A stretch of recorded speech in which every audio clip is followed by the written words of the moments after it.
Hello and welcome to Flood Facts, Myths, and Monsters. And I want to introduce you to the host, Denise Boning. Here we are in the late afternoon on Thursday at the Florida Floodplain Managers Association conference. All the tables around us are already being dismantled. It seems people are leaving early. As far as I'm concerned, we still have until get 2 more hours. So it's a little early. Anyway, so I have the pleasure to sit here with Michael Burchette from FDEM. So, Michael, tell me about yourself. Tell me, what do you do? Where do you come from? All this interesting stuff that we want to know. I am originally an Alabama native. I was born and raised around Dothan, Alabama. And then I actually went and got my education in graphic design. Got a Bachelor of Fine Arts around Birmingham. And so I did that for about 10 years. And then I met my wife about 8 years into my career, and I moved over to Georgia. I became another transplant, and I lived around the Thomas area. I still do. And then from there, I worked past COVID there, about 2019, being a graphic designer, and up till about 2022, 10 years into my career, I just I reevaluated my career, and I said, I've been this 10 years. I'm not where I saw myself, so I thought about a career change. And at that time, Con Cole was the NFIP coordinator of the state of Florida, and his wife knew my wife because they worked together at the same school in Thomasville, and she just plugged that right in. And you know what? I was like, let's go figure out what this thing about floodplain is. And so right after Ian, I was hired October the 10th, 2022. And I tell people all the time, and my new staff, I'm like, you want to ever feel like you're not contributing, be somebody that doesn't know anything about floodplain in an activated state. So I can remember the first 2 months I just read and until I couldn't retain anymore. And then eventually things calmed down enough that I could start to shadow and learn. But it's been a wild ride for the most part. But I've learned that nobody, talking to other people in FFMA and all of our different communities, people come from all over. And then they kind of just come into floodplain. Either it's thrusted upon them, or they're like, I was this before this, and I was in the Army, and then I just came into emergency management and delineated down from there. Yeah. So I think we're all kind of transplants to this. But the next thing I say with that is either you grin and bear the floodplain, or you just become consumed by it, and it gets in your blood. And it has for me. And Florida is one of the places that is so dynamic and so diverse. We have just about a little bit of everything: riverine, coastal, marshes, mangroves, anything in between. And let's just throw a little bit of endangered species in there for fun. Yeah. So that's kind of the short and sweet of where I've gotten. Hi, my name is Steve Boning, president of Coastal Waterways. For over 15 years, our firm has provided engineering, floodplain management, and resiliency services within a coastal and marine environment. Our services include natural and hardened shoreline stabilization and restoration, dredging and marine structure engineering and permitting, community vulnerability assessments, and GIS analysis and numerical modeling. We are proud to sponsor Flood, Facts, Myths, and Monsters. Now let's get back to the show. That's very interesting. And it's really fun because I've interviewed a number of CFMs over the last couple of days and even last year at the conference. And I always see a common theme. Every single one of us, or I would say hardly anybody, was born a CFM or was born or went to school as a young child, instead of saying, I want to be a police officer. I want to be a floodplain manager. There's nobody that I know who said that. And it's very interesting, the diverse background from everybody of how they got there. And now you're the assistant state floodplain manager, deputy state floodplain manager. State floodplain manager. I just say I'm number 2, so I'm in second in command over our office.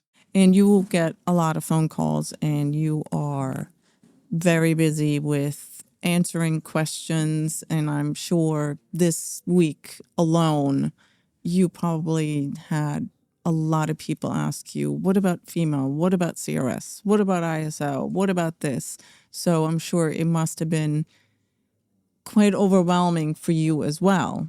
Oh yeah. Sometimes I think in that aspect, I wanna take a little bit of time. Sometimes I'll go back to my room or something, and I'm like, I just need a few minutes just to look at emails or catch up, or just a little bit of cool down on the brain and just relax. Yep, I can understand that fully. Now, if somebody wants to get into this business, is there any advice you would give them? Like, what should they study anything, or do you think it really doesn't matter? I don't want to say. I mean, studying is always great. I think you should really assess what is your passions. The only thing I didn't know going into this, and I would say, is things move fast. And some people like, no, I don't want to say inconsistency or anything, but if it's fast paced, some people like things not going at an irregular pace. Mm-hmm. But at times with this, you don't get to choose that. And sometimes you have to sit passenger and really take it as it comes. And I think the environment was the thing I didn't. The subject matter, I think you could read and figure out some things real quick if you like the subject. But I didn't always think about, what does it take, the mental fortitude, and in a disaster. Because our office is mitigation, right? We're the long arm of recovery.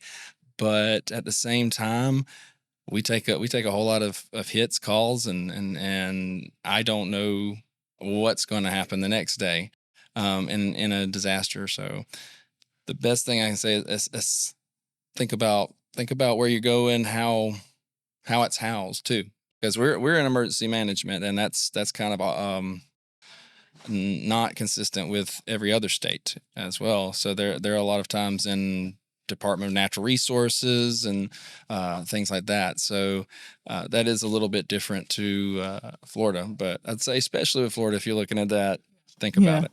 That's great. Okay, I like that. Do you still do any graphic design? I actually do. I actually do a little bit still for the office. I keep a little bit. I'm not as prolific as I once was, but going through COVID with all of it, I worked. Just a funny little tidbit. I worked with a company that handled all the Lord of the Rings merchandising. Oh, really? Yep.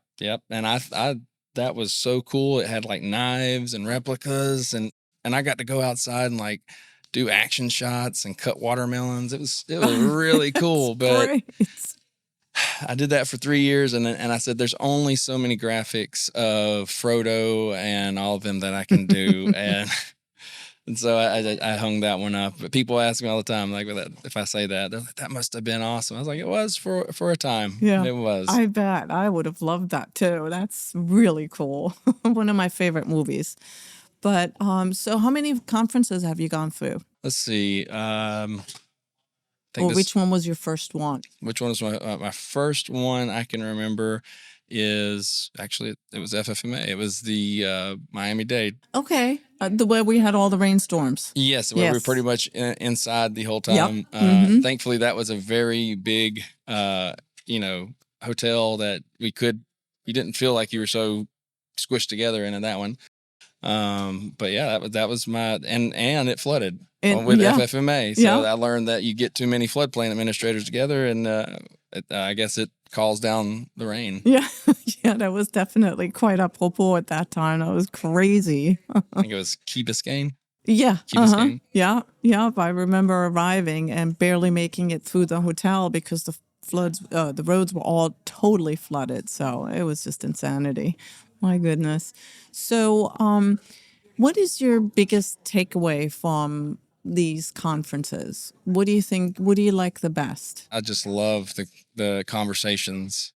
It's such a that's where I get diverse a lot of times, because people think about, I've been dealing with this for a little while. I feel like more comes out than what we get calls and requests for. People, it's just that the proximity effect, anything and everything, and then people come up to me and they're like, "I got a dumb question." I was like, "Wait, no, there's no dumb question." Yeah, that's right. Now, if you I ask love me it. 5 times, I might wonder, but at the same time, there's no dumb questions.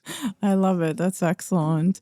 That's very good. So, I ask this all everybody that I interview. When the day that we're going to make a Hollywood movie out of the FFMA conference, what actor should we hire to play you? I was thinking about it. I think if Chris Pratt is still going, and I think he could get me, or the Tom Holland. I think I'll take either one of those. If it is by that point, maybe Tom Holland's a little bit older and he can match that level. But they've got a little bit of a goofy side, and at the same time they're not afraid to be diverse in their character. I feel like I'm all over the place all over the time, and everything I see them in, they're all over the place. I love it. Well, I have to make sure, I have to double check, but I think Chris Pratt is taken already. So we'll take Tom Holland. So there you go. I love it. No, well, thank you so much for coming, and enjoy the rest of your conference. And I'll see you around. See you around.